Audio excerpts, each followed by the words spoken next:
Entrevista com a Gail Simone. Hi, Gail. Hi. I want to talk first about Clean Room, just launched here in Brazil. Tell us a bit about the story.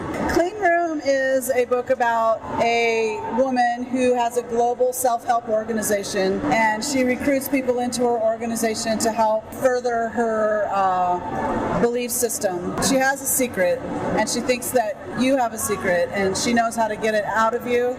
And so she has this really swanky, expensive office in Chicago, and then way below that building, underground, is a hermetically sealed room called the Clean Room, and she will take you in there and basically get your secrets out of you to see if you've got what she's looking for. And it's terrifying. It's so nightmarish once you get into the Clean Room. It's like real world stuff outside the Clean Room. In the Clean Room, all kinds of stuff goes down in there. And I don't want to give away too much since it's just now being published here in Brazil. It's a psychological horror book that takes you through wondering and ultimately finding out what Astrid is after. When I read the synopsis of the book, I only think about that thing with Alison Mack and Christine Krug. There's any relation because there's a cult? I don't know. It's kind of interesting. For people who don't know, I'm from the state of Oregon in the United States, and Clean Room is a long time in the making because Oregon has the highest number of cults per capita of anywhere. So I grew up hearing things and seeing things and wondering about these cults. And, you know, there's a lot of nooks and crannies in Oregon to hide. That's so refined. Yeah, and so I've been fascinated. And then as I, grew up and talked to people who had been in cults and gotten out of them, they call themselves survivors of that cult. They don't call themselves, part of the cult or anything. They all consider themselves survivors if they got out. And I found that interesting as well. So I created this character to come up against Astrid called Chloe, and she's a journalist. And Astrid doesn't fear anything except for a journalist with nothing to lose. So her and Chloe are clashing because Chloe wants to find out what the secret is that Astrid's after. I have to ask you about, it's just about market now, the things that concerns about Kevin Spacey and the other guys, and I have to ask you about Eddie Berganza. What do you think about it? Well, I think it's awful. I mean, we are in a world and have been for a long time where people have power and people don't have power, and those who have it take advantage of it.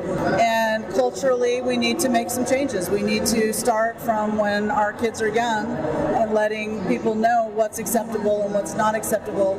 Hopefully they won't grow up to become a predator, and it's really not right, and we need to clean it up, and everyone needs to understand where the lines are. For us that work covering the market, it was not exactly a surprise, but it just happened in the sea that have forms of representation of informal characters, creators involved, more women, more black people, LGBTs. It's a shame that happened just in the sea. Yeah, well, I think that bringing people outside of who's normally run Hollywood and other entertainment industries in is only going to help, because we're going to have more than just one perspective and one idea of what Hollywood and entertainment should be, and that will make a huge difference. But everyone needs to look out for each other and try to support the people who are having problems, and help them if they get the courage to come out, to help them get through that, and let that help other people so that we can just get it out in the open and fix it. About the Brazilian market, I knew you met some creators in 2015 in Porto Alegre, in Belo Horizonte, yeah. And now here I saw you talking with Germana and Carol. Yeah. And what do you think about that female movement of creators in Brazil? They're very a huge movement. Yeah. I think this is the next biggest artistic place for comics. Walking through Artist Alley here at this convention, I'm so proud of everyone who they're not afraid to show their own style. They're very passionate about what they're doing, and it's gorgeous. What more can you ask for? It's quite astounding. I know you're tired, and I want to short it a lot.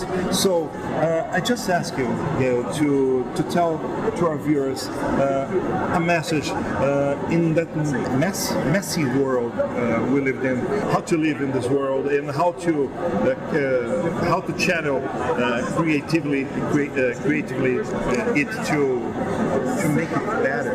Yeah, it's really easy to get yourself down and down and down when you're hearing constant horrible news, whether you're reading it on the internet or hearing it on television or the radio.